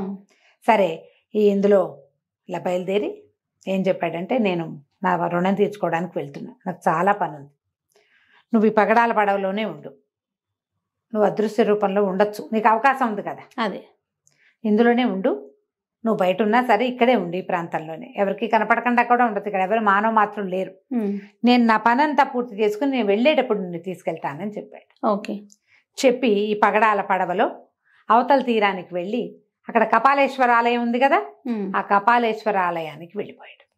వెళ్ళి పైకి వెళ్తే కపాలేశ్వరుడు ఉన్నాడు. రెండో పక్కన మనం మొదటే చూసాంగా భైరవుడే ఈ రహస్యాన్ని చెప్పగలడు. ఓహో. ఇప్పుడు ఏది ఈ వజ్రాల బాణం ఎక్కడుందో అతన్ని ఎట్లా పట్టుకోవాలో అక్కడికి వెళ్ళాడు. వెళ్తే ఆ దేవాలయంలో పెద్ద భైరవుడి విగ్రహం ఉన్న చోట ఒక మానవ కంకాళం పడింది. అది ఎవరిది? సూరసేనుడు, మొట్టమొదట సైన్యాధిపతి. అతని డొక్కలో ఏదో ఇది కనపడుతున్నట్టు పిడి, నడుముకు ఒక పిడి ఉంది, బట్టలు అన్ని ఇదైపోతాయి కదా, కానీ దానికి ఒక ఎంత కత్తి ఉంది. వజ్రాల పిడి కలిగిన కత్తి. ఆ కత్తి మీద వీళ్ళ వజ్రాల జీవితాలకు గుర్తులు కనపడ్డాయి. అక్కడి నుంచి అతని వేలుకున్న ఉంగరం, ఆ కంకాళాన్ని వేలుకున్న ఉంగరం తమది రాజముద్రిక. గుర్తుపెట్టాడు రాకుమారుడు అజయుడు. ఇతనే మన సూరసేనుడు ఏంటాడు, ఇక్కడి దాకా వచ్చి మరణించాడే అని చాలా దుఃఖపడ్డాడు. తర్వాత ఏం చేశాడు, ఎదురుగుండా ఒక సరోవరం ఉంది కదా, అందులో చక్కగా స్నానం చేసి వచ్చి భైరవుడి ముందు కూర్చున్నాడు. ఓకే. కూర్చుని ఒక 3 రోజుల పాటు విపరీతంగా అసలు లేవల కూర్చున్నవాడు. విపరీతంగా జపం చేశాడు. భైరవ జపం వాళ్ళకి అలవాటు ఉంది కదా, ఆ జపానికి ఆ భైరవ విగ్రహం అంత మెల్లిగా కదలిక రావటం మొదలుపెట్టింది. అంతకుముందు కూడా కదిలింది. అంతకుముందు జపం చేస్తే కదిలింది. సూరసేనుడు చేశాడు. ఏం చేయాలో తెలియక చప్పట్లు కొట్టేసరికి చచ్చిపోయాడు. ఇక 3 రోజులు తిరిగేసరికల్లా ఆ భైరవ విగ్రహంలో కదలిక వచ్చింది. కదిలిపోయింది. లేచి నిలబడ్డాడు. కళ్ళు తెరుచుకుంది.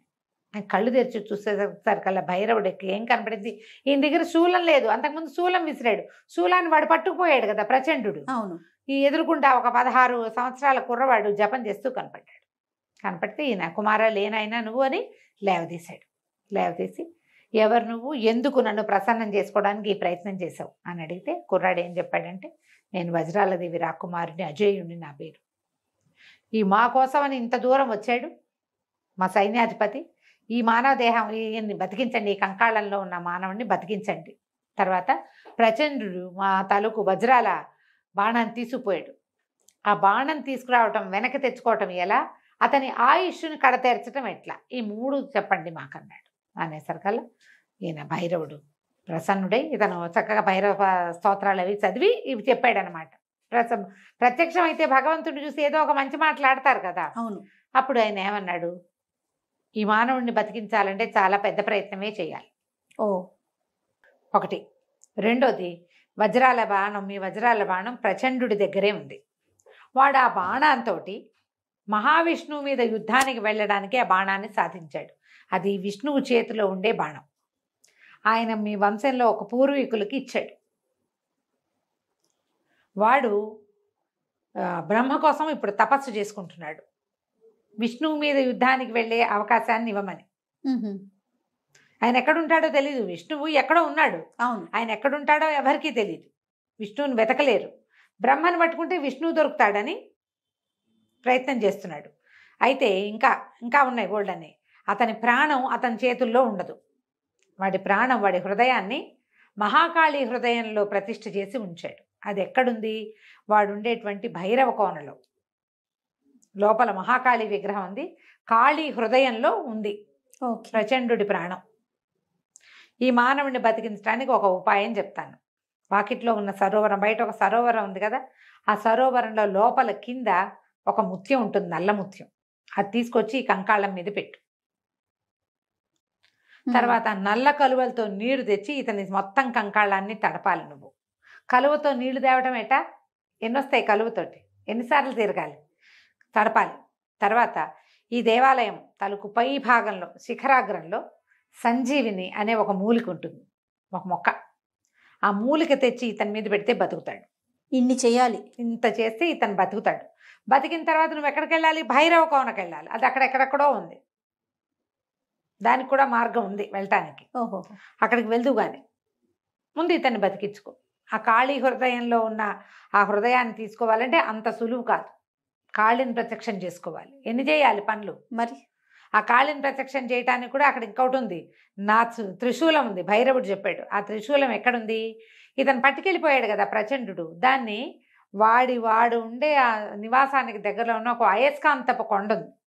ఆ కొండ మీద ప్రతిష్ఠ చేయబడి ఉంది. నువ్వు అది తెస్తే కానీ కాళీని చూడలేవు. చాలా దుష్కరమైన కార్యం, ప్రయత్నం చేసుకో అని చెప్పి మాయమైపోయాడు భైరవుడు. ముందు సూరసేనుడిని బతికించుకోవాలి కదా. సరే, అయితే ఈ కుర్రాడు ఏం చేశాడు? బట్టలు విప్పి అక్కడ పెట్టి గోచిపాత రాయుడై అందులోకి దిగాడు. దిగితే ఎంతసేపో చూస్తే పెద్ద సరోవరంలో ఒక ముత్యం ఎట దొరుకుతుంది? మరి ఎంత గాలించాలి? గాలిచ్చాడు. చివరికి ఒక ముత్యపు చిప్పలో నల్లటి ముత్యం దొరికింది. ఓకే. ఆ ముత్యం పట్టుకొచ్చాడు. ఈ సూరసేనుడి కంకాణ హృదయ స్థానంలో పెట్టాడు. ఇంకా అక్కడి నుంచి సరోవరం నుంచి భైరవుడి సన్నిధిలోకి తిరిగి తిరిగి తిరిగి తిరిగి కలువలతో ఎన్నిసార్లు కలువ పువ్వుతో నీరు పట్టుకొచ్చి చీలకాలి. బాబా. మొత్తం కంకాళం. అతను 6 అడుగులు ఉన్నాడు. ఇంత పెద్ద కంకాళం, ప్రతి పార్టు తడపాలి. అంతా తడిపాడు.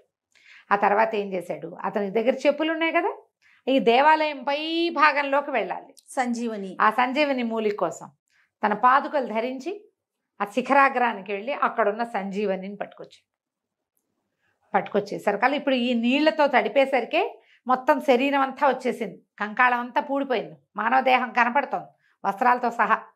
అక్కడున్న వస్త్రాలే అతని మీద ఆచ్ఛాదనగా ఉన్నాయి. శరీరం వచ్చేసింది కానీ ప్రాణం రాలి. ఆ సంజీవని తెచ్చి దాన్ని ఈయన మీద పెట్టాడు. పెట్టంగానే లేచి కూర్చున్నాడు సూరసేనుడు. అతనికి ఏం గుర్తుంది? తను భైరవుడిని ప్రసన్నం చేసుకున్నాడు. భైరవుడి శూలం తనకు తగలటం వరకే.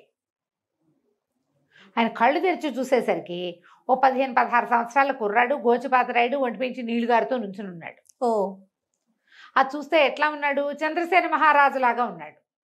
చంద్రసేనుడు సూరసేనుడు ఇద్దరు ఒకే వయసు వాళ్ళు. సైన్యాధిపతి రాజు ఒక వయసు వాళ్ళు. ఈ వయసులో కనపడుతున్న చంద్రసేనుడిని నేను ఎప్పుడూ చూశా. ఆయనకు అర్థం కాల. ఎక్కడ నువ్వెవరు? నేను ఇక్కడ ఎందుకున్నా? నువ్వు ఇక్కడికి ఎట్లా వచ్చావు? ఇంత ప్రయత్నం ఎట్లా చేసావు నువ్వు? ఇతను ఎంత ప్రయత్నం చేసి వచ్చాడు? ఎక్కడ గంధమాదన పర్వతం, ఎక్కడ పగడాల పడవా, అవన్నీ పట్టుకుని వచ్చాడు కదా. నువ్వు ఎట్లా వచ్చావు నాయన? నువ్వెవరు ఏమిటంటే అప్పుడు చెప్పాడనమాట. వజ్రాల దేవి యువరాజు అయిన అజేయుడు మీకు అభివాదం చేస్తున్నాడంటే ఆయన ఆశ్చర్యపోయాడు. ఏమిటి ఇలా జరిగిందా అన్నాడు. ఇది జరిగి 17 సంవత్సరాలు అయింది. 17 ఏళ్ల క్రితం భైరవుని దీనికి మీరు బలైపోయారు. మీ శవం ఇక్కడ పడిపోయి ఉండిపోయింది. తర్వాత ఒక దుర్మార్గుడైన యోగి మా నాన్నగారికి జంట కవలపల్లాలు తీసుకొచ్చాడు. నేను నా చెల్లెలు అనిలాదేవి జన్మించాం. అతను వజ్రాల బాణం కోసమే ఈ ప్రయత్నం చేశాడు. బాణాన్ని పట్టుకుపోయాడు. దాని అన్వేషణలో నేను ఇక్కడికి వచ్చాను. మొత్తం చెప్పాడు. ఇక్కడికి వచ్చాను. మిమ్మల్ని బతికించడానికి భైరవుడు సహాయం చేశాడు. పదండి మనం వెళ్దాం, ఇప్పుడు అక్కడికి వెళ్ళాలి అని చెప్పి తీసుకొచ్చాడు. బయటికి తీసుకొచ్చి మీరు ఇంటికి వెళ్ళిపోతారా అంటే వెళ్ళనన్నాడు. ఈ మొత్తం కార్యక్రమంలో నేను నీ పక్కన ఉంటాను, కలిసే వెళ్దాం, మనం ఏమవుతుందో చూద్దాం. సరే, ఇతను మళ్ళీ వెనక్కి బయలుదేరాడు. ఇప్పుడు ఎక్కడికి వెళ్ళాలి? సరే, అక్కడి నుంచి బయలుదేరి ఇక నడవటం మొదలుపెట్టారు. ఇతను ఏం చేశాడంటే ఈ మన సూరసేనుడిని ఇట్లా పట్టుకుని చెప్పులు వేసుకున్నాడు. అయస్కాంతపు కొండ వెళ్ళాలి. అక్కడ దాకా వెళ్ళారు. వెళ్ళిన తర్వాత నువ్వు కింద ఉండని ఆ కొండ తాలూకు శిఖరానికి వెళ్ళి ఆ శిఖరంలో ప్రతిష్ఠ చేయబడి ఉంది భైరవుడి శూలం. ఆ శూలం ఉంటే గానీ చాలా పనులు అవ్వవు. అవును. వెళ్ళి శూలం తీసుకున్నారు. శూలం తీసుకుని వీళ్ళు ఎక్కడికి వెళ్ళాలి? నల్లకొండలో కొండ లోపలికి వెళ్ళిపోతే అక్కడ ఒక రహస్య ద్వారం ఉంది. ఆ గుహ లోపల ఆ ద్వారం తెచ్చుకుని లోపలికి వెళ్తేనే కాళికాదేవి కనపడుతుంది. అంతే. అంతే. ఇప్పుడు వజ్రాల బాణం కూడా ఆ కాళికాదేవి సాన్నిధ్యంలో నల్లకొండలోనే ఉంది. అది అతను తీసుకెళ్ళాడు మొదట. ఇప్పుడు పళ్ళు ఎక్కడి నుంచి తెచ్చారు వీళ్ళు?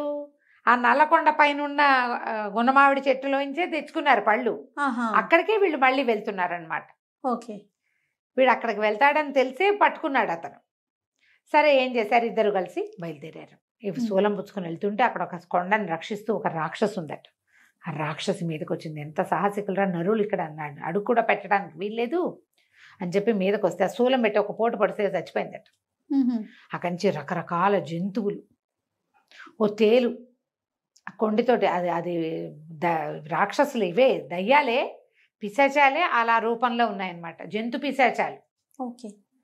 అది కొన్ని భల్లూకాలు, కొన్ని గబ్బిలాలు, అట్లా ఒకటి మీదకి వస్తుంటే ప్రతి దాన్ని దీంతోటే పొడిచేశారు ఈ శూలంతో. అట్లా లోపలికి వెళ్తే లోపల ఒక చీకటి గుహ, దానికి ఒక తలుపు ఉంది. ఆ తలుపును కూడా ఈ భైరవుడి శూలంతో పొడిస్తే తలుపు తెరుచుకుంది. ఓకే. లోపలికి వెళ్తే పెద్ద భయంకరాకారంలో కాళికాదేవి కనపడిందట. ఓ పక్కన వెలుగులు విరజిమ్ముతూ ఈ వజ్రాల బాణం కనపడుతుంది. బాణాన్ని తీసుకున్నారు. అక్కడ ఎవ్వరు లేరు కాపలా.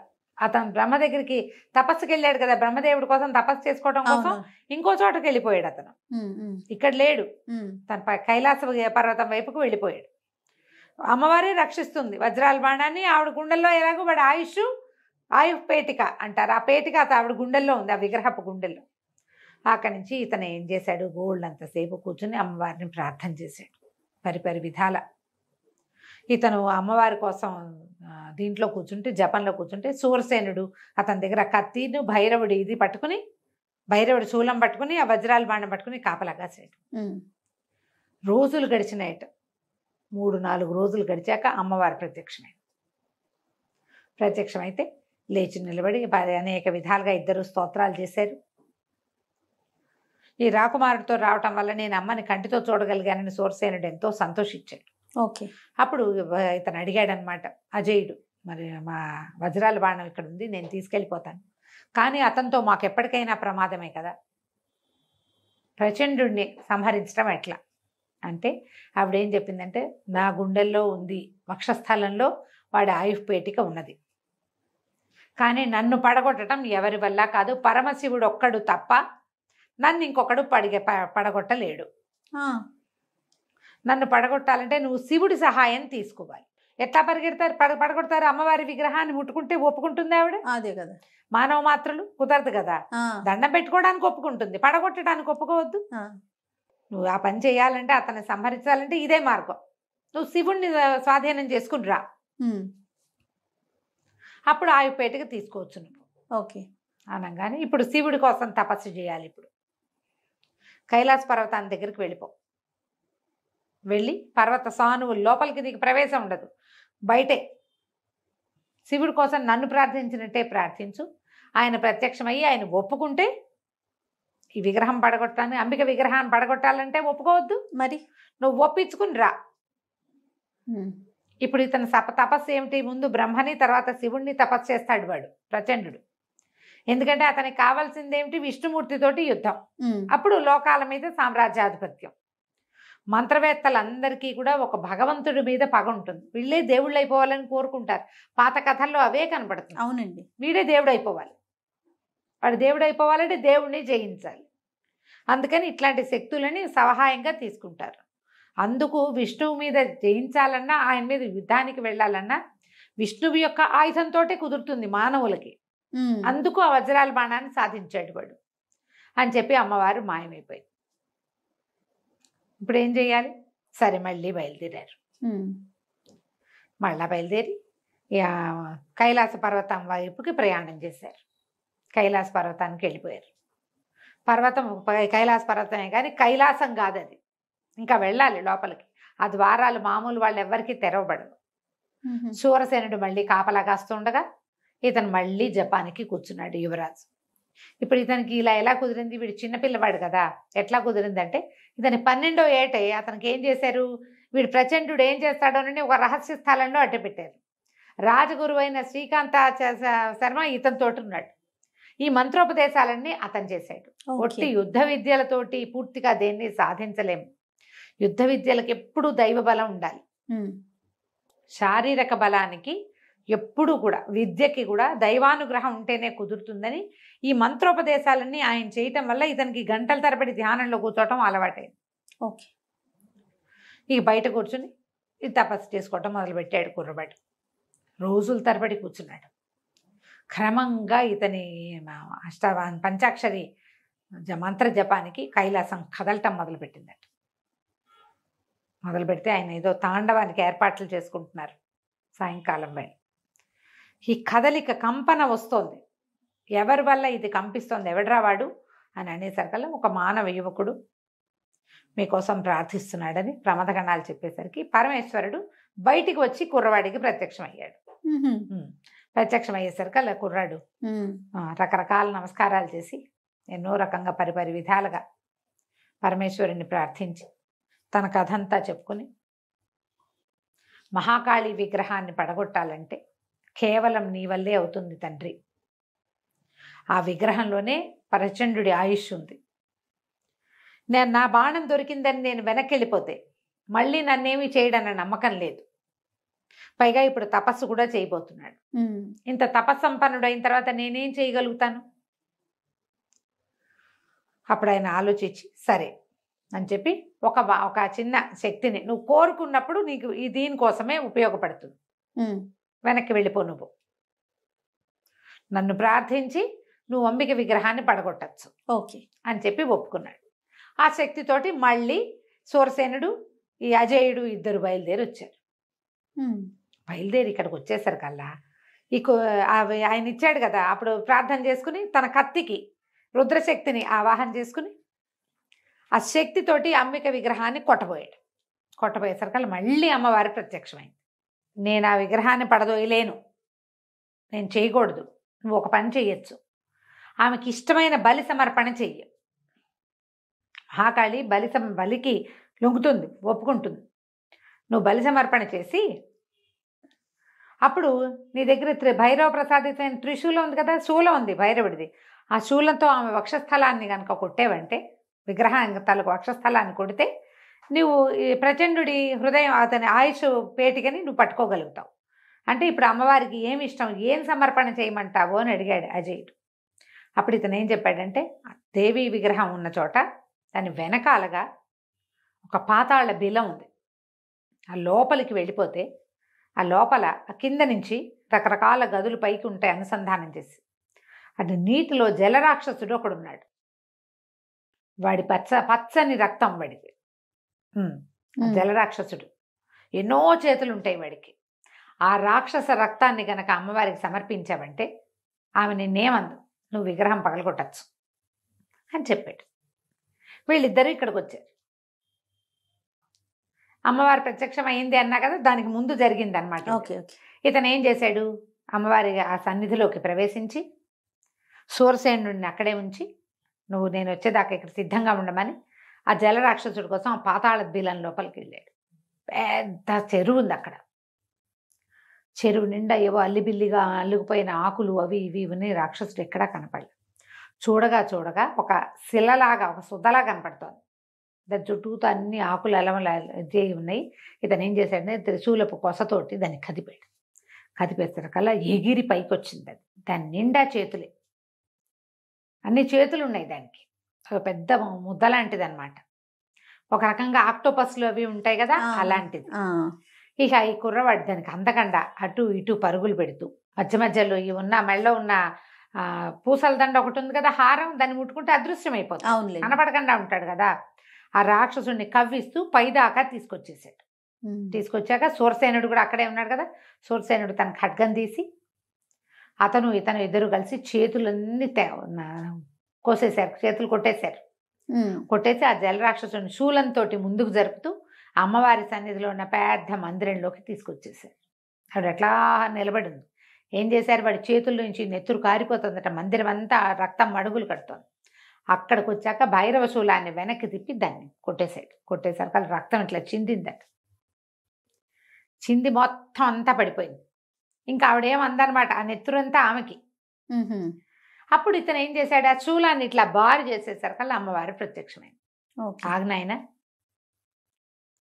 నువ్వు దేనికోసం ఈ ప్రయత్నం అంతా చేసి పరమేశ్వరుడి దగ్గరికి వెళ్ళి వీడిని చంపి నన్ను నా దగ్గరికి తెచ్చావో ఆ ప్రయత్నం పోయింది. నువ్వు ఇక్కడికి వచ్చినట్టు వజ్రాల బాణం అపహరించబడింది అని తెలిసిపోయింది ప్రచండుడికి. తెలిసి వాడు వచ్చేసి నా వక్షస్థలంలో దాచిపెట్టిన వాడి ఆయుష్పేటికి తీసుకెళ్ళిపోయాడు. ఓహో, అది నా దగ్గర లేదు. ఇప్పుడు నువ్వు కొడితే ఒట్టి విగ్రహాన్ని కొడతావు, నీ పని అవ్వదు అనేసరికల్లా అమ్మని అడిగాడు. ఎట్లా, నేనేం చేయి, నీ ప్రయత్నం అంతా వృధానేనా అమ్మ అన్నాడు. వృధా ప్రయత్నమే జరిగింది, కానీ నీకు ఒకటి చెప్పగలుగుతా. ఈ గంధమాదన పర్వతం దగ్గరున్న అగాధమైన సరస్సులో పగడాల పడవ ఒకటి ఉంది. ఓకే, తెలుసు మనకి. ఆ పగడాల పడవలో సింహాసనం ఒకటి ఉంది. బంగారు సింహాసనం ఉందని చెప్పాం కదా. సింహాసనంలో పెద్ద నీలమణి పొదిగి ఉంటుంది. ఆ నీలమణిని గనక అడిగితే భైరవుడు, ఈ ప్రచండుడు ఎక్కడున్నాడో చూపిస్తుంది. నీ ప్రయత్నం నువ్వు చేసుకోని అమ్మవారు మళ్ళీ వెళ్ళిపోయింది. ఇంత చేశాంగా, ఇన్ని ప్రయత్నాలు చేసి ఇంకా చేసేదేం లేదని మళ్ళీ వీళ్ళు ఇద్దరు పాదుకలు వేసుకుని పరిగెత్తుకుంటూ ఇక్కడికి వచ్చారు. ఇక్కడికి వచ్చేసరికల్లా పడవ లేదు, రాకుమార్తె విద్యాధరి లేదు, ఆ మెరుపు మాత్రం అక్కడ నుంచుని కనపడింది. గుర్రం ఆశ్చర్యపోయాడు. తను దిగేసరికల్లా మెరుపు ఆనందంతో సకిలిచ్చింది. తను అడిగాడు, ఏది అమ్మాయి, ఏది పగడాల పడవని సంరక్షించమని చెప్పే కదా నీకంటే, ఈశాన్యం వైపుకి చూపిస్తోంది అది. సరే, ఏం చేయాలి ఇప్పుడు? ఈశాన్యం వైపుకి వెళ్ళాలి. వెళ్ళాక ఏమవుతుందో తెలియదు, ఏం చెయ్యాలో అర్థం కాల. ఇంతలో ఏమైందట, ఒక ఆయన వస్తూ కనిపించాడు, ఒక ముని. ఇప్పటిదాకా ఎక్కడా మానవ మాత్రుల్ని చూడలేదు. తను అడిగాడు, మీరు ఎవరండి, ఇక్కడ ఎందుకున్నారు అని అడిగితే ఆయన ఏం చెప్పంటే, నేను సర్వాంతర్యామిని. సర్వాంతర్యామి అంటే ఎవరు? భగవంతుడి. ఆయన ఏం చెప్పాడంటే, నేనే సర్వాంతర్యామిని. నువ్వు ఊహించింది సార్ నిజమే, కానీ ఇంకా నాకు తెలియంది ఏదైనా ఉందేమోనని నేను తపస్సు చేసుకుంటూ ఉంటాను, తపస్సుకే వెళ్తున్నా. ఓకే అని చెప్పి ఇతను ఎక్కడున్నాడు, ఇక ఈశాన్యంగా ప్రయాణిస్తే దావానలం అనే ఒక నగరం ఉంది. ఆ నగరంలో ఉన్నాడు ప్రచండుడు. నువ్వు అక్కడికి వెళ్తే అతన్ని పట్టుకోగలుగుతావు. ఈ అమ్మాయిని కూడా, విద్యాధరిని కూడా వాడే తీసుకుపోయాడు అని చెప్పి ఒక విల్లుని ఇది చేసి ఇచ్చాడట ఆయన. గాల్లోంచి తీసాడు ఈ విల్లు ఇచ్చి, ఇది అద్భుతమైన విల్లు, ఈ విల్లుతోటి నువ్వు ఈ వజ్రాల బాణాన్ని ప్రయోగిస్తే ప్రచండుణ్ణి అవలీలగా చంపేయగలుగుతావు. ఓకే, వెతుక్కో నీ దారిని నువ్వు అని చెప్పాడు. చెప్పేసరికల్లా ఈ దావానాల నగరంలో ఆ అమ్మాయి ఉంది. ఏం చేస్తాడు, మళ్ళీ వెళ్లాల్సిందేగా. సరే, వీళ్ళిద్దరూ మెరుపు మీద ఎక్కి పాదుకలు మెరుపు కాళ్ళకి తొడిగారట. మెరుపుకి ఇట్లా రికాబులు ఉంటాయి కదా, ఈ పాదుకలు దానికి దగ్గరికి పెట్టి చేశారనమాట. చేశారకల్లా మెరుపు గాల్లోకి ఎగిరింది. ఈశాన్య దిక్కునున్న ఆ దావానాల నగరం దాకా వెళ్ళిపోయారు. ఓకే, ఇప్పుడు ఈ అమ్మాయిని వెతకాలి. ఆ దావానాల నగరం దాని ప్రత్యేకత ఏంటి, దాని దగ్గరికి వెళ్తే మంటలు వస్తాయి. మొత్తం నగరం 4 వైపులా మంటలు వస్తున్నాయి. ఎట్లా దిగాలి నగరంలోకి అర్థం కావటంలా. అవును, చూస్తున్నాడు, ఏం చేయాలో తెలియలేదు. ఇంతలో అతనికి ఏం కనిపించింది, ఓ 2 పక్షుల జంట ఎగురుతూ దావానాల నగరంలోకి దిగుతుంది. ఇదేమిటి, ఇవి ఎట్లా దిగుతున్నాయి, అవి ఎట్లా దిగుతున్నాయో అర్థం కాల. తీరా ఏదైనా ఏం చేశాడు, పైకి ఈ పాదుకలతోటి పైకి వెళ్ళి చూస్తే దావానాల నగరం మధ్యలోంచి దిగితే ఏమవదు, దానికి 4 పక్కల మంటలు వస్తాయి. ఓహో, సరే, ఇతను పాదుకలు వేసుకుని ఆ నగరం మధ్యలోకి ఎంటర్ అయ్యాడు. ఆ శూలం అతని దగ్గరే ఉంది. లోపలికి ఎంటర్ అయ్యి కిందకి వెళ్ళాడు. వెళ్తే ఈ అమ్మాయిని ఒక చోట బంధించాడు. ఆ బంధించిన చోటికి అదృశ్య రూపంలో ఇతని మెడలో ఒక మణిమాల ఉంది కదా, ఆ మణిమాలని ముట్టుకుంటే అదృశ్యుడైపోతాడు. అదృశ్య రూపంలో నగరం అంతా వెతికి ఆ పిల్ల ఎక్కడ ఉందో అమ్మాయిని పట్టుకున్నాడు. ఆ విద్యాధరిని వివాహం చేసుకోవాలని చూస్తున్నాడు అనమాట. ఇతను ఏం జరిగింది, ఎప్పుడైతే ఈ ప్రచండు పైనుంచి వచ్చేసి ఇప్పుడు బ్రహ్మ తపస్సు మానేసి మహాకాళి దగ్గరికి వచ్చి తన హృదయాన్ని తన తాలూకు ఆయుష్ పేటికని తీసేసుకుని వెనక్కి తిరిగి వస్తుంటే అతనికి ఈ పగడాల పడవలో ఉన్న విద్యాధరి కనపడి అతను కిందకి దిగొచ్చి ఎవరు ఏమిటి అని కనుక్కుని ఆ అమ్మాయితో సహా పగడాల పడవను పట్టుకెళ్ళిపోయాడు. పగడాల పడవ అత్యంత శక్తివంతమైంది. ఆ పడవలో ఎవడు అధిరోహిస్తే వాడి మాట వింటుంది. దానికి రెక్కలు కూడా ఉన్నాయి, ఆకాశ గమనం కూడా తెలుసు దానికి. ఓహో. సరే ఇప్పుడు ఇంతకీ పడవ ఎక్కడుంది అని కనుక్కున్నాడు. పడవ ఒక చోట ఉంది చెప్పింది. ఆ పడవ దగ్గరికి వెళ్తేనే వీళ్ళకి ప్రచండుడు ఎక్కడ కూర్చున్నాడో తెలుస్తుంది. సరే ఈ అమ్మాయిని కూడా అదృశ్య రూపంలో, అమ్మాయి అదృశ్యం అయిపోవటం వచ్చు కదా, తీసుకెళ్ళిపోయాడు. తీసుకెళ్ళి ఆ పడవ దగ్గర చూస్తే ఇతను ఇంకొక చోట తపస్సుకి కూర్చున్నాడు.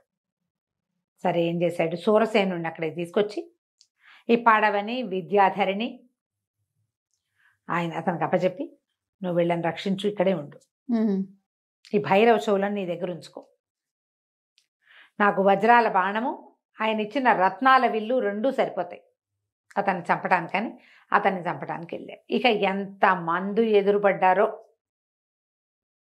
ఎంతమంది రాక్షసులనో చంపాడు దారిలో అతను. అయితే ఇక్కడ ఇంత కథ నడుస్తుండగా ఏమైందట, వీళ్ళ వజ్రాల దేవి వీళ్ళ సొంత రాజ్యం ఉంది కదా, రాజ్యంలో రాకుమారుడు లేడు, వజ్రాల బాణం లేదు. ఈ రెండు తెలుసుకుని ప్రచారం జరిగిపోయి 4 రాజ్యాల వాళ్ళు 3 రాజ్యాల వాళ్ళు వీళ్ళ మీద పడ్డారు, దండెత్తుకొచ్చారు. ఎత్తుకురావడానికి దాని మీదకి వెళ్ళిపోయారు ఇంకా ఊరి మీదకి. వీళ్ళు ఇంతకుముందు ఏం చేశారు, ఈ రాజకుమారుడిని అనిలాదేవి ఉంది కదా, ఇతని కూతురు 16 ఏళ్ళదే, ఆ ఆడపిల్ల ఉంది కదా, ఆ అమ్మాయికి ఒక పెళ్లి సంబంధం కుదుర్చుకున్నారు. వాళ్ళేమో కొంచెం దూరంగా ఉంటారు, చుట్టుపక్కల ఓ పక్కన ఉన్న రాజ్యాల వాళ్ళంతా వీళ్ళ మీద విరుచుకుపడ్డారు. రాకుమారుడు లేకపోయినా రాకుమార్తె చక్కగా ప్రచండంగా వేసుకుని ఆయుధాలు అవి ధరించి బ్రహ్మాండంగా యుద్ధం చేసిందట. మగపిల్లాడు లేని లోటు తీర్చింది. 2 రోజులు 3 రోజులు యుద్ధం జరిగాక రాజుగారికి దెబ్బలు తగిలినాయి. రాజుగారిని సంరక్షించడానికి తీసుకెళ్తే మర్నాడు రాకుమార్తెను అపహరించారు.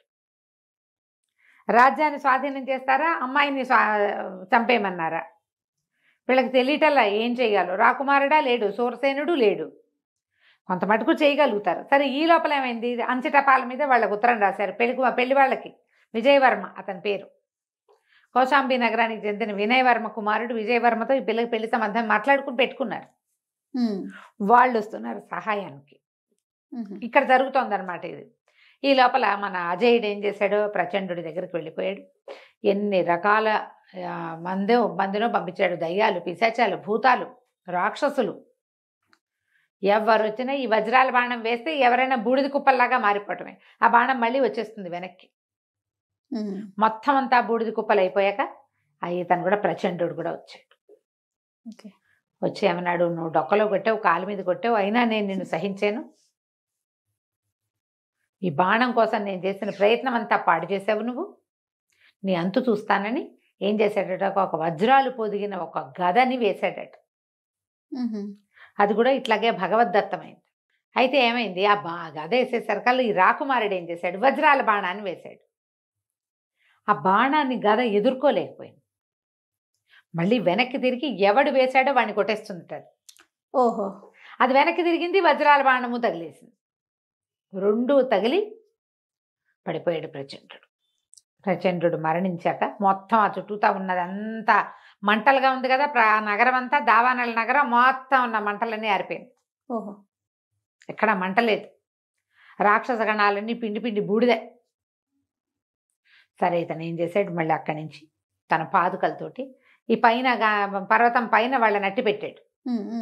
అమ్మాయిని, పడవని, సూరసేనుణ్ణి అక్కడికి వెళ్ళి, సరే అక్కడికి వెళ్ళి దండం పెట్టుకున్నాడు. దండం పెట్టుకుని, ఓ పగడాల పడవ మమ్మల్ని మా ఇంటికి చేర్చు అని అడిగాడు. అడిగేసరికల్లా వెంటనే పగడాల పడవకు రెక్కలు వచ్చాయట. రెక్కలు వచ్చి వీళ్ళని ముగ్గురిని తీసుకుని బయలుదేరిందని. బయలుదేరి ఇవన్నీ దాటుకుని వీళ్ళు వెళ్ళేసరికల్లా ఏమైంది, రణరంగం అక్కడ గందరగోళంగా. రాకుమార్తెని అపహరించి కట్టేశారు ఒక చోట. విజయవర్మ, వినయవర్మ వాళ్ళు చేరారు ఇక్కడికి. యుద్ధం మొదలయ్యేసరికల్లా ఇతను రాకుమారుడు వస్తున్నాడు, ఏదో పడవ వస్తుంది, దూరం నుంచి చూస్తే ఏదో ఎర్రగా ఎగురుతూ వస్తుంది, ఏమిటో వస్తుంది అనుకున్నారు. తీరా చూస్తే అందులో నుంచి దిగిన రాకుమారుణ్ణి, సూరసేనుడిని చూసి ఓహో కేరింతలు కొట్టారు సైన్యం అంతా. చాలా సంతోషించారు. అక్కడి నుంచి చిన్న యుద్ధంతో మొత్తం పరిసమాప్తి అయిపోయింది. ఒక బాణం వేసేసరికల్లా మొత్తం శత్రువులు 3 రాజ్యాల వాళ్ళు బూడిద కుప్పలైపోయారు. దాని బలం అది. అందుకనే ఎవరు వీళ్ళ జోలికి వచ్చేవాళ్ళు కాదు. మిత్రులు తప్ప మిగిలిన వాళ్ళందరూ బూడిదైపోయారు. మొత్తం అందరూ మళ్ళీ రాజ్యంలోకి ప్రవేశించారు. ఒక మంచి ముహూర్తం చూసి ఇతను చెప్పాడు అజయుడు, మీరు లేకుండానే నేను పాణిగ్రహణం చేశాను, ఇలాంటి ఒక పరిస్థితి వచ్చింది, ఏమైనా పెళ్లి చేసుకున్నాను నేనంటే సంతోషించి అటు పెళ్లి చేశారు. ఈ సరిగ్గా పెళ్లి టైంకి యోగీశ్వరుడు మొట్టమొదటి ఇతన్ని పంపించాడు కదా, ఆ యోగి ప్రత్యక్షమయ్యాడు. ఆయన వజ్రాల బాణాన్ని కళ్ళకద్దుకుని దేవతాపీఠంలో పెట్టి, రాజా, ప్రచండుడు ఎవరో కాదు, నా సహోదరుడు, మేమిద్దరం కలిసే పుట్టాం, కలిసి తపస్సు చేసి తపశ్శక్తులు సాధించాం, అతనికి దైవశక్తిని సాధించాలని, తనే దైవం అయిపోవాలని పుట్టింది ప్రచండుడికి. మా గురువుగారి దగ్గర విద్యాభ్యాసం అయిపోయాక నల్లకొండ దిబ్బ దగ్గరికి వెళ్ళి అక్కడ ఇలా క్షుద్ర శక్తుల్ని ఆరాధన మొదలుపెట్టాడు. అందుకే నీ దగ్గర నుంచి విష్ణువుని జయించడం కోసమే, విష్ణువు చేతి నుంచి నీకు లభించిన ఆయుధం అవటం వల్లే వజ్రాల బాణం కోసం వచ్చాడు. ఓకే, అతన్ని సంహరించడం తప్పిస్తే ఇంకా రెండో దారి లేదు, కాబట్టి నేను ఇలాంటి ప్రయత్నం చేయవలసి వచ్చింది. నీకు అక్కడ సంతాన ఫలాలు కష్టమని తెలిసినా కూడా మిమ్మల్ని అక్కడికి ఎందుకు పంపించానంటే, మానవుడి చేతిలో మరణం ఉంది వాడికి, ఆ మానవుడు మీ ఇంట్లో పుట్టేలాగా చేశాను.